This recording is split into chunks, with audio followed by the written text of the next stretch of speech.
Hey guys, this video is about solubility rules and predicting whether reactants and products in a chemical reaction are soluble, meaning they dissolve and are present in an aqueous form, which you would indicate by writing AQ in parentheses after those compounds, or you're trying to see whether they're insoluble, meaning they precipitate or form a solid.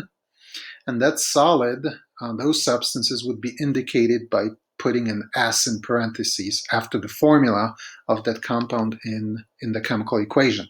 I have two equations here, so I'm going to explain how that works, and we're going to use the rules. So then later you can practice using them yourself. It's pretty straightforward. You just have to pay attention to the rules. So let's go. So look at each compound in an equation, in a chemical equation, one by one. So we're going to start with NaI, or sodium iodide here. And you're looking either for Na or I, whatever comes first. So look at rule 1, doesn't apply. Rule 2, right away, Na plus, right? So Na is present, and most salts that contain either of those, including NaI, are soluble. So soluble means it's aqueous. So don't make a mistake of putting an S in there for soluble, because S stands for solid. So you put AQ. So NaI is soluble because, again, it contains the sodium ion. All right, let's move on to PbNO3 So we're looking for lead or nitrate, whichever appears first. So we go up here and we have nitrate right away. So because that rule appears first, all the nitrates can be assumed to be soluble. So we would put AQ after PbNO3 AQ. Even though somewhere down here it might say that lead is not soluble, but it doesn't matter because this rule comes first, so that means it's soluble.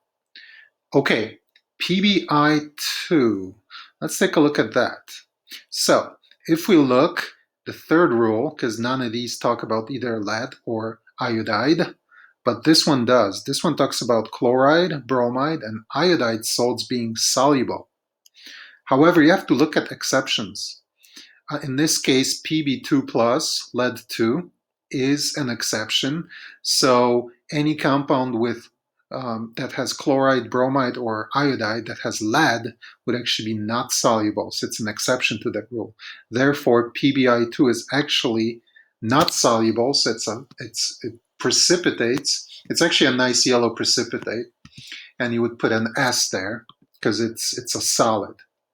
And then look at sodium nitrate. That's actually wrong. That should be a 3. I don't know how that got in there.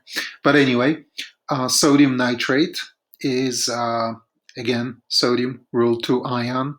So that would be, and of course, even rule 1 precedes it. So both nitrate and sodium containing salts are soluble. So it put AQ after that. So there you go. Let's look at the second equation. First thing we have is aluminum bromide. So bromide is mentioned in rule 3 because, again, go rule by rule, and nothing in rule 1 or 2 talks about bromide. So we're going to look at bromide here, and the ion before it, aluminum, is not one of the exceptions. Therefore, AlBr3 is actually aqueous. It does dissolve. So on to potassium sulfate, and potassium is a rule 2 ion. So anything that has a rule 2 ion is soluble. So you put AQ there. Then here you have the same thing. You have the potassium and you have the bromide. Both of those are soluble according to rules 2 and 3. And finally, you look at aluminum sulfate, and nothing about aluminum, but sulfates are described here. And most are soluble except barium, calcium, mercury, and lead. So aluminum is not listed, meaning it does follow the rule. So that would be aqueous. So there we go.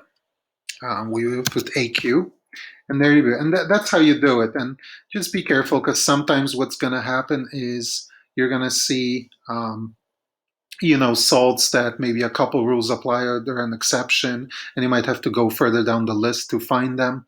So just be patient and do it, but always start at the top and then work your way down to determine that. And then you put S for solid and AQ